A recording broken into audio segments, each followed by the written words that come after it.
యాండి ఎవరో వచ్చారు మీకోసం. ఎవరే? ఎవరో శివ అంట. శివనా? ఇంటి దాకా తీసుకొచ్చావా వాడిని? ఎవరా అబ్బాయి? మనకి దరిద్రంలా అనిపించేది దానికి అదృష్టంలా అనిపిస్తుంది. అర్థం కాలేదా? అల్లుడు కోసం మీరు కాళ్ళు అరిగేలా ఏం తిరుగుతారు? నేనే వెతుక్కున్నానని వాడిని ఇంటి దాకా తీసుకొచ్చింది. ఏమొచ్చిందే నీకు? మీ నాన్న నీకు పెళ్లి చేయలేడనుకున్నావా లేక మా అవసరమే లేదనుకున్నావా? ఇంటి దాకా వచ్చాడంటే ఎంత దాకా వచ్చుంటారు? మేం బాగానే చూసుకున్నాం కదే.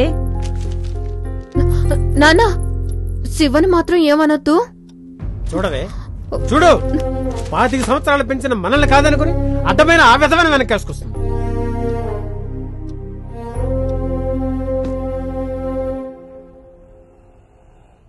చూడు బాబు, నువ్వెవరు, నువ్వేం చేస్తుంటావు, మా అమ్మాయి నీకు ఎలా పరిచయం అన్నది నాకు అనవసరం. మీరు అనుకున్నది మాత్రం జరగదు. ఎందుకంటే నా కూతురు సంతోషమే నాకు అవసరం.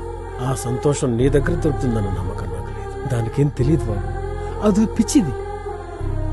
తెలిసి తెలియని వయసులో ఇష్టంగా అనిపించేదే ప్రపంచం అనుకుంటుంది.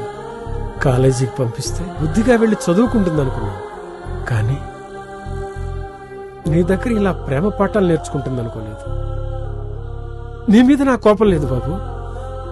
ఎందుకంటే కోపంలో నిన్నేమైనా తిట్టినా కొట్టినా ఆ తర్వాత నా మీద కోపంతో మీరిద్దరు ఏమైనా మా పరువు పోయిది చేస్తే భరించేంత ఓపిక, బ్రతికేంత ధైర్యం మాకు లేదు బాబు. ఇలాంటి దానికన్నా మాలాంటి వాళ్లకు ముఖం తెలియని నీలాంటి వాళ్ళకి సమాధానం చెప్పుకోవాల్సిన పరిస్థితి వచ్చింది. ఇదంతా మా కర్మ. ఏం చేస్తాం?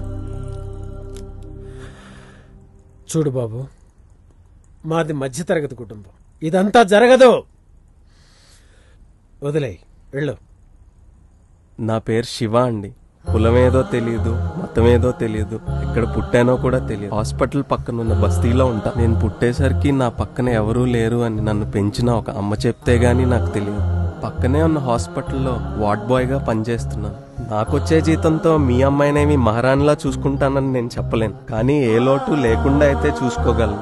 ఇంత దూరం దివ్య అంటే ఇష్టమని చెప్పడానికే వచ్చాననుకుంటే కాదంకుల్. మీ స్థానంలో నా తల్లిదండ్రులను చూసుకుందాం అనుకున్నాను. మీ కుటుంబంలో ఒక్కడిగా ఉందాం అనుకుంటున్నాను. మీరే ఉండరు అనుకుంటే నాకు ఆ ప్రేమే అక్కర్లేదు. ఏదేమైనా నిర్ణయం మీ చేతుల్లో. ఆలోచించుకొని చెప్తాను. ఏయ్ దివ్య, ఆగవే, ఆగు.